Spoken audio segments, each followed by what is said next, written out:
नाजरीन, line of control का महाज गर्म हो गया। मुकम्मल जंग से पहले LOC पर पाकिस्तान ने भारत को ऐसा जवाब दिया कि मोदी सरकार की जंगी तैयारियों की सारी हकीकत का पोल खुल गया है। पाकिस्तान आर्मी ने न सिर्फ इंडियन फोर्सेस की चेक पोस्टों को निशाना बनाया बल्कि 4 बंकर्स भी उड़ा दिए। इंडियन फौजियों की पतलूनें छोड़कर भागने की वीडियो ने तहलका मचा दिया है। इंडियन बॉर्डर सिक्योरिटी फोर्स ने पाकिस्तान रेंजर्स के एक जवान को राजस्थान में गिरफ्तार करने का दावा किया है।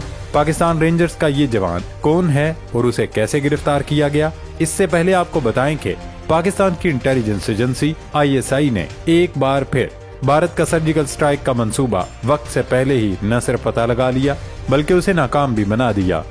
इंडिया ने अब की बार क्या मंसूबा बनाया था और कैसे नाकाम बनाया गया, ये सारी तफसीलात इस वीडियो में आपको तफसील से बताएंगे। पहले कुछ मजीद खबरें और डेवलपमेंट्स आपके साथ शेयर करते चलें कि भारत पर आलमी बरादरी का दबाव बढ़ता जा रहा है कि वो कशीदगी को कम करे। पहले चीन ने ऐलान किया कि वो जंग की सूरत में पाकिस्तान के साथ खड़ा होगा। उसके बाद अमेरिका ने इंडिया पर दबाव डाला कि वो कशीदगी कम करने के लिए पाकिस्तान के साथ मिलकर काम करे। अब रूस और खलीज ताउन कौंसिल की जानिब से भारत को पैगाम दिया गया है कि वो खित्ते का अमन तबाह करने की बजाय मुस्बत किरदार अदा करे और बातचीत से मसला हल करे। नाजरीन, पाकिस्तान ने फिजा के बाद पाकिस्तानी समुद्री हदूद भी इंडियन जहाजों के लिए बंद कर दी है। भारतीय परचम बरदार बहरी जहाजों का पाकिस्तानी बंदरगाहों पर दाखिला बंद कर दिया गया। पाकिस्तान की जानिब से भारतीय बहरी जहाजों पर पाबंदी का फैसला कितना अहम और स्ट्रेटेजिक है। इस पाबंदी से भारत की तिजारती, अस्करी या लॉजिस्टिक नकलो हरकत पर क्या बराह रास्त असरात पड़ेंगे? ये फैसला सिर्फ हालिया कशीदगी के तनाजर में किया गया है या पाकिस्तान की पॉलिसी में कोई देर पा तब्दीली का इशारा है?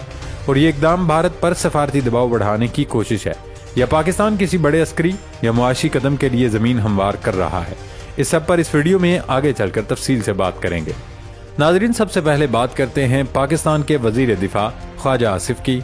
उन्होंने एक बार फिर दोहराया कि अभी तक हिंदुस्तान के साथ जंग का खतरा टला नहीं, किसी भी वक्त दोनों मुल्कों में जंग छिड़ सकती है। ताज़ा तरीन इंटरव्यू में ख्वाजा आसिफ का कहना था कि पाकिस्तान जंग में पहल नहीं करेगा, लेकिन अगर इंडिया ने गड़बड़ करने की कोशिश की तो फिर उसका जवाब जरूर दिया जाएगा। अब जिक्र करते हैं भारत की जानिब से बनाए जाने वाले सर्जिकल स्ट्राइक मंसूबे का।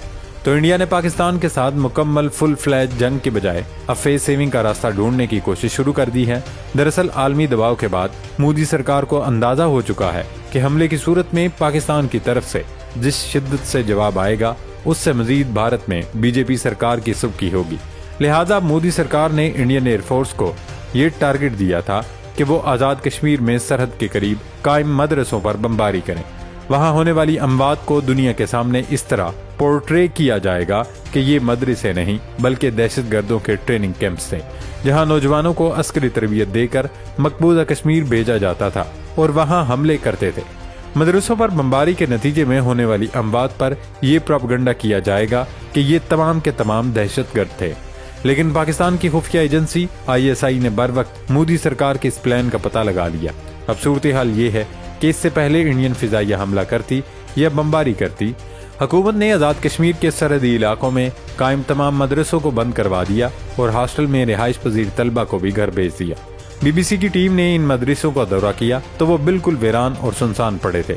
एक मदरसे के नाज़म ने BBC को बताया कि हमें इंतजामिया की जानिब से 10 रोज के लिए मदरसा बंद करने का हुक्म दिया गया था, इसलिए हमने मदरसा बंद करके तलबा को घर भेज दिया। आज़ाद कश्मीर इंतजामिया ने हॉस्टल बंद करने का भी दानिशमंदाना फैसला किया, क्योंकि इस सूरत में भारत सरकार हॉस्टल पर हमला करके ये वावेला कर सकती थी कि हमने दहशतगर्द मार दिए।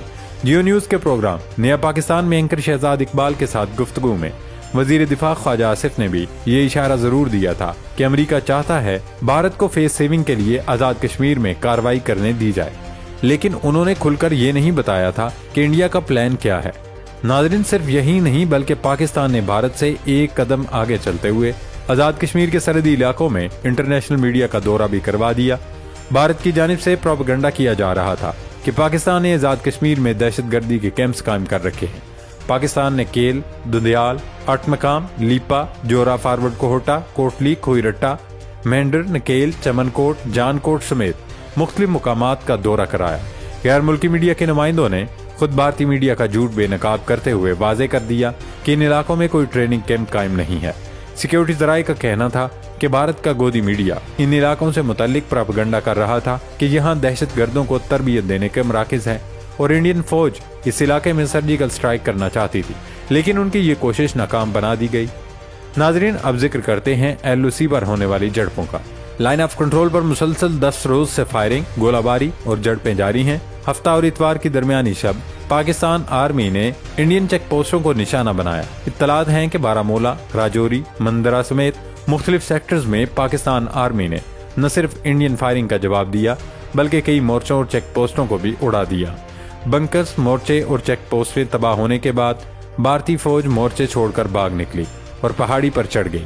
لائن آف کنٹرول پر ہونے والی جھڑپوں اور بھاری نقصان کی خود بھارتی میڈیا بھی تصدیق کر رہا ہے۔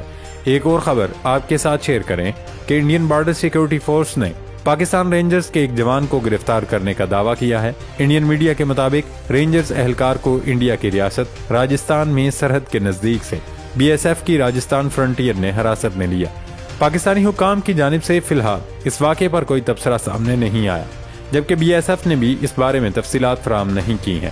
پچھلے مہینے میں پاکستان رینجرز نے پرنم کمار ساؤ نامی BSF اہلکار کو گرفتار کر لیا تھا۔ ناظرین، اب بات کرتے ہیں پاکستان نے بھارتی پرچم بردار بحری جہازوں کا پاکستانی بندرگاہوں پر داخلہ بند کر دیا ہے۔ وزارت بحری امور کے مطابق کوئی پاکستانی پرچم بردار بحری جہاز بھی بھارتی بندرگاہوں پر لنگر انداز نہیں ہوگا۔ وزارت بحری امور نے فیصلے کا باضابطہ حکم نامہ جاری کر دیا۔ یہ فیصلہ پاکستان نے بھارت کے جواب میں کیا ہے، کیونکہ اس سے پہلے بھارت نے پاکستان سے براہ راست اور بالواسطہ ہر طرح کی امپورٹس پر پابندی لگا دی تھی۔ اس فیصلے سے پاکستان کو اتنا زیادہ نقصان نہیں ہوگا، لیکن پاکستان نے جو بھارتی جہازوں پر پابندی لگائی ہے اس سے انڈین معیشت کی کمر ٹوٹ جائے گی، کیونکہ پہلے ہی پاکستانی فضائی حدود بند ہونے سے انڈین ایئر لائنز کو کروڑوں بلکہ اربوں کا روزانہ کی بنیاد پر نقصان اٹھانا پڑ رہا ہے، اور جنگ کی صورت میں بھی پاکستان سے زیادہ نقصان بھارت کا ہی ہوگا، کیونکہ وہ ایک بڑی معیشت اور بڑا ملک ہے۔ چلتے چلتے ایک اور ڈیولپمنٹ آپ کے ساتھ شیئر کریں کہ گزشتہ روز پاکستان نے ابدالی میزائل کا کامیاب تجربہ کر لیا ہے، جس کی رینج 450 کلومیٹر ہے۔ یعنی یہ میزائل 450 کلومیٹر کی رینج میں آنے والی ہر شے کو تہس نہس کرنے کی صلاحیت رکھتا ہے۔ مودی کو یہ یاد رکھنا چاہیے کہ لاہور سے دلی کا فاصلہ صرف 430 کلومیٹر ہے، لہٰذا اسے اندازہ ہو جانا چاہیے کہ پاکستان نے یہ میزائل کس لیے تیار کیا ہے، اور سب سے خاص بات یہ ہے کہ Abdali missile nuclear war had لے جانے کی صلاحیت بھی رکھتا ہے۔ ناظرین، خطے کی صورتحال معمولی کشیدگی سے بہت آگے نکل چکی ہے۔ لائن آف کنٹرول پر روزانہ کی بنیاد پر جھڑپیں، انڈین بنکرز کی تباہی، بھارتی فوجیوں کا مورچے چھوڑ کر بھاگنا، آزاد کشمیر پر سرجیکل سٹرائک کی ناکام کوشش، اور اب پاکستانی سمندری حدود کی بندش، یہ سب معمولی واقعات نہیں بلکہ ایک بڑی جنگ کے امکان کی جانب واضح اشارہ ہیں۔ پاکستان واضح کر چکا ہے کہ وہ نہ صرف تیار ہے بلکہ اس کی جانب سے کی گئی سفارتی اور عسکری کوششیں اس بات کا ثبوت ہے کہ پاکستان اب صرف دفاعی نہیں بلکہ جارحانہ دفاع کی حکمت عملی پر عمل پیرا ہے۔ بھارت کو یہ بات ذہن نشین کر لینی چاہیے کہ پاکستان اب وہ ملک نہیں رہا جو صرف احتجاج کرتا تھا۔ اب پاکستان ہر محاذ پر، ہر زاویے سے، ہر سازش کا جواب نہ صرف دے گا بلکہ ایسا دے گا کہ مودی سرکار اسے مدتوں یاد رکھے گی۔ بھارت کو یہ ذہن نشین کرنا چاہیے کہ جنگ کوئی تماشا نہیں، لیکن اگر مسلط کی گئی تو پاکستان وہ سبق سکھائے گا جسے بھارت کی نسلیں تاریخ کی کتابوں میں شرمندگی کے ساتھ پڑھیں گی۔ اب فیصلہ دلی کو کرنا ہے، بات چیت یا تباہی، کیونکہ پاکستان ہر وقت، ہر محاذ پر، ہر قسم کی صورتحال کے لیے تیار ہے۔ اللہ پاک پاکستان کا حامی و ناصر ہو۔